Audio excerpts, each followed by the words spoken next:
Hi, welcome back to another quick guide. Today I'll teach you how to import League of Legends settings.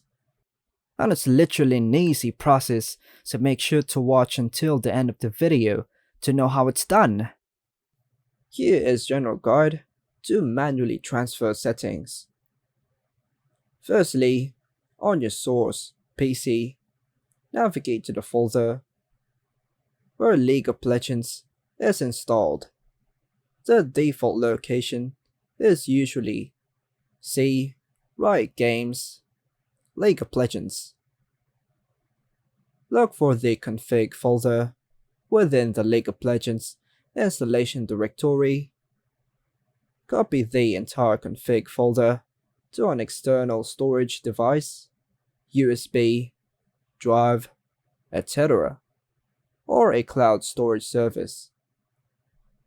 Move to the target PC and navigate to the League of Legends installation directory. For example, I'm using my other drive for this, and the process is similar once you have an extra PC or you have your friend's PC. Paste the config folder you copied from the source PC into the League of Legends directory on the target PC. And that's all for now, folks. Hope you like and subscribe. Thank you.